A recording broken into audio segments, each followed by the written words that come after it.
You can't see anything here, but welcome to the Docklands, Marvel Stadium here in Melbourne. But we'd play a one-dayer here against India to kick off the third and final one-day. Australia have already won this series. They have a 2-1 advantage in that, which is great news. Australia have won the toss, and this is generally a pretty hard wicket to bat on. It's warm conditions. We're going to bat first. Short boundary square, for those wondering. This is where the Renegades play their Big Bash home games. And I don't think Australia has played a one-day international here for a long time, but I do remember as a kid actually going to an ODI here. And I'm pretty sure it was like Australia versus South Africa a long time ago. It was back in, I don't know, the mid-2000s. Let me try and look up when it was. Shot. He runs, at least two. Long boundary straight. And I think it's going to be a boundary. The crowd are reacting as if it will be. Now, get this. I have found when this series was that I went to, which was the 2005-6 VB series in Australia. So it was in 2006. It began in January. Australia played South Africa at the Telstra Dome, which is what it was called back then, twice. In Game 4 and in Game 10. It was a tri-series between Australia, South Africa, and Sri Lanka was also involved. Bring back the tri-series, that's what I say. And there was 12 matches. So you played each team, 4 times? That's crazy. Could you imagine nowadays a 12 ODIs? But I guess T20 cricket didn't exist, right? So one day was the limited overs format after all of the test series had occurred. That'll just be the one. And I'm pretty sure I sat basically there, where I've just hit that ball, very square of the wicket on level 2. So you played 8 group stage games in this tri-series, and then 3 finals, which Australia won 2-1. And oh my goodness, I was not looking, and that was very close to the stumps. And I reckon I can tell you the exact game that I was at here, if we have a look at the scorecard. I reckon it was the 10th match on the 3rd of Feb, 2006. It was a day night. I remember getting there after school. Australia had already batted, and they put on, 281 for 7. Michael Hussey was your player of the game. The top score was actually Andrew Simons for a 65 off 60. Mike Hussey had a 62 from 44 in that game as well. And Ricky Ponting also had a half century. Johan Botha was pretty good for the South Africans. Gilchrist and Katic didn't do too much either, just a 20 and a 30 odd. And they also had Sean Pollock and Graham Smith bowled 10 overs as well in that one-dayer. Incredible scenes. So, of course, I did see the South African innings where they just they made 201 for 9 off the 50 overs. So they were unable to chase it. Australia winning it by, 80 runs in the end. And, it was a pretty good South African team, actually. Graham Smith out second ball LBW by Brett Lee. That's terrific. I think that happened as I was walking into the ground. It was a big in-swinging Yorker, as he used to do, to trap those left-handers on the front pad. A run there. And who else was in that team? Jacques Rudolph, Herschel Gibbs made a 33. He was bowled out by James Hopes, of all people. Brad Hogg was in the side. But, of course, Brett Lee did lead the attack 4 for 30 off his 10 overs, which would be considered absolutely unbelievable figures in this day and age, given we see, obviously, lots of runs being scored. And he only conceded 1 boundary in his entire innings. 43 dot balls of his 60 deliveries. That's crazy figures. Also, a guy like Mark Boucher was in there. Sean Pollock, as I said. Johan Botha, Ashwell Prince, Justin Kemp. Oh, edged, and I'm out. I mean, I hadn't had a great start to this particular innings anyway, so we will not review it. Just a bottom edge there, and on your bike, out for 5. It's 4 for 25. Geez, we're in trouble here. Little partnerships brewing, but Australia are going to make 161. India are going to finish off this one-day series with a win here. Chasing it down, just the 1 wicket down at 162. Unbelievable scenes. I mean, I don't want to have to talk about this because we've won the series, so cop that. Absolute dub. On to the next, we've got the T20s coming up. So we're head to Coffs Harbour here for a big game, a big T20 as this T20 series gets underway between Australia and India, of course. Hope you did enjoy my little story I had at the start of the... Oh, I have to change this team. This team looks like a fairly old-fashioned Aussie lineup. A few guys running around that maybe should not be, but we've got them in the team. We'll see how the India side stacks up as well. India have won the toss. You probably want to bowl first. Bit of grassy wickets. Maybe conditions will get better as the night goes on. And we will come in at 3 for 47. So a pretty slow start for the side. We're in and we've made just 192 runs across T20s, averaging 24. Plenty of work to be done as the side that power play has been finished. 3 for 47. First ball, smashed down the ground for 4. Looks like a fairly big boundary straight. In fact, it does look like fairly big boundaries around most of this place. I feel like Steve Smith hit 100 here for the Sydney Sixers one year. Obviously, there was a lot more people in the crowd than you can kind of see in this particular one. He hasn't caught that. I can tell you that right now. But obviously, we are hoping for something a bit better. That's a bit of a full toss and happily smashed into the side screen for 6. Speaking of Steve Smith, he's at the other end. He's 20 from 14. And obviously with the T20 World Cup coming up very, very soon, is Steve Smith going to be the opener for Australia? Oh, that's a shot to end the over. It's 3 for 62. Now, I just want to make a note here. I've recorded this video very, very early, so I could potentially have no idea what the T20 squad looks like heading into the World Cup. Steve Smith could have already been selected or not selected by this point when this video does eventually come out. But it'll be interesting to see who they go with, the Aussie team, for that T20 World Cup. Will it be Smith? Will it be Fraser McGurk? Will they see my videos on my career mode and say, can we get that bloke instead? Or will they just go with, Mitch Marsh and Travis Head at the top of the order? There's definitely some choices for the Aussie side. No ball, which means it's going to be free hits. I'm going to not run that single. And we'll get the freebie. And already 26 from 6. It's a great start, isn't it? Chance here for another big boundary. And it will be 6 more. Nobody's catching that unless you're on the hill. In fact, you might have to go over the hill for 6. Oh, it's another no ball. It's going to be 6. Oh, it's actually going to be 4, but then it's going to be a free hit, of course.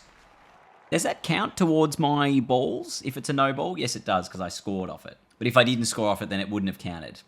Something like that. Oh, bowled. On the free hit. Oh, shot. Huge. 6. Up and over the covers. That's another boundary. It's just 4 more this time. We move to 46 from 13. There's really no in between with me, is there? It's either I have a really great innings or a really poor innings. And this is quite a good innings. Edge doesn't carry. Absolutely, that's going to be 4. Huge. It's 4 for 105. Oh, it's up and over, or to the side of that man.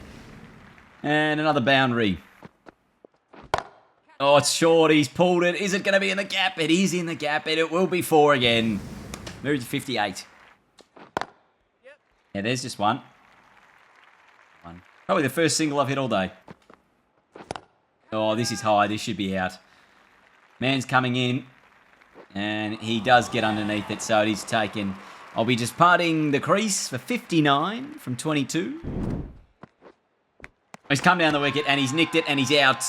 And the catch was taken. And I've got a wicket just 2 balls in to my spell. Oh, he's come down again. Another edge. This time Parag. It's just going to be a couple of runs. And they'll come back for 2. The big wicket here will be Shubman Gill. If we can get rid of him, I feel like we're a chance. And the rate is obviously, it's about 11 or 10 at the moment. They've done a pretty good job, India. Start off just being the 2 down. If we can take another wicket or 2, could change the game. It's a pretty good first over from me. Just 6 runs and a wicket. Edge. Oh, it's just going to go to ground again. It's the 2. Edged again. This time Shubman Gill, and they're going to get away with it. I need to slip in. Catch it. It's 4. Bugger. India have won by 7 wickets. When did they win it? I didn't bowl again. I'm definitely unhappy with the overall result, but the team was pretty good. What happened? 18.3, 177 on the board. I guess we were 8 down. You know, it didn't really be, it wasn't enough. My 59 off 23, as you can see there, with Cameron Green, a little, 200 strike rate contribution. Not ideal. That, we didn't really have anyone else to go with us. But 3 for 177, India winning it, and they've started this T20 series off with a dub. So it's 3 for 44 in game 2 here of this T20 saga between Australia and India. Oh, big swing and a miss. And of course, here we are, we're at the Wacker in Perth, a ground that probably doesn't get used enough these days, because you've got the big Optus Stadium or Perth Stadium built around the other side of the city, or the opposite end of the river from the city point of view. Nice little 6 there, gets us off the mark, and there's an edge. I'm done. Australia are in real trouble. This could be the series done if we don't get enough on the board. I think we got 160. I'm gonna have to bowl well. Padikal and Varma at the crease. Huge hit. That's 6. Not massive boundaries here. And again, can be another 4, another 6. 13 from my first. Catch that. It's a chance. The man settles. And he takes it inside the rope. That's the first wicket. We needed it. Oh, catch that. Oh, no. It's just going to be over the top. Shubman Gill coming in here. He's going to be dangerous as well. We're going to have to see how we go. If we can get him out, that'd be absolutely terrific. Oh. So we've skipped ahead here. It is 14 from 15. India look like they are going to go 2-0 up in this T20 series unless we can create something chaotic. So Australia do lose this T20 series 2-0. Which is absolutely disappointing. Varma there for India, 65 not out. And Huda, 18 from 6, doing the job for the Indian side. Maybe we need to switch up the team. Do we have too many stalwarts in this Aussie side? Let's have a look at it. It's Marsh, Brian Smith, Inglis. It's not too many, but we'll see if we make some changes for the third T20. All right, everyone, this T20 series has not gone according to plan, probably because we've had to bat first in a lot of it. So let's chase and see if that is the solution to our problems here in game number 3. We've made a number of changes to this Australian side. Xavier Bartlett is in there. Zampa, obviously. I am still in there.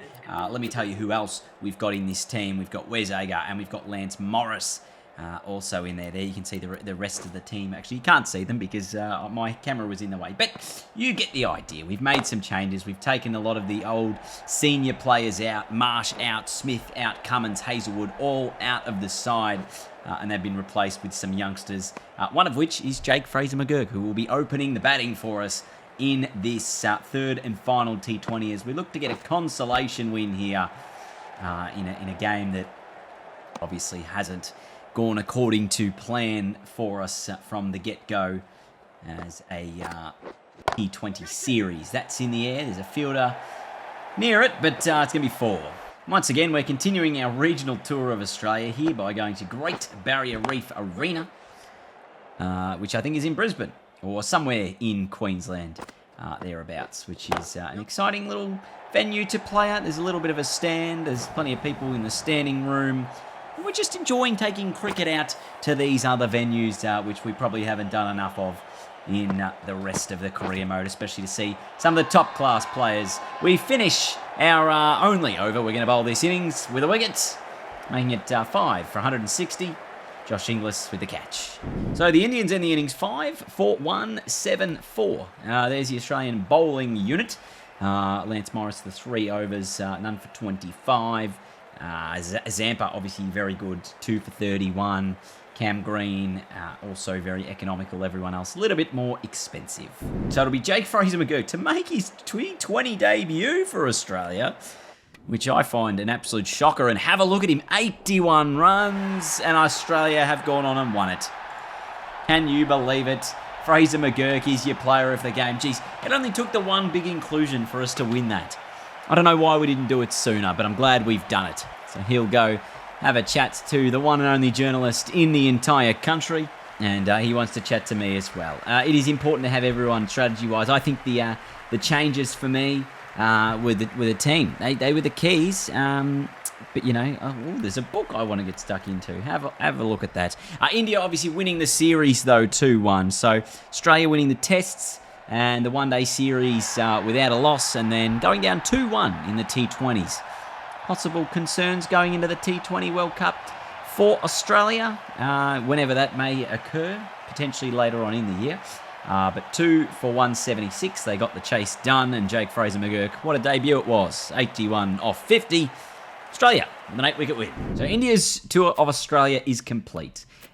We don't have anything on the international calendar scheduled yet. It really is probably the first time in a while where we have no plan as to where we will possibly be in the near future. So we're obviously going to simulate through some of our club games and whatever else we have.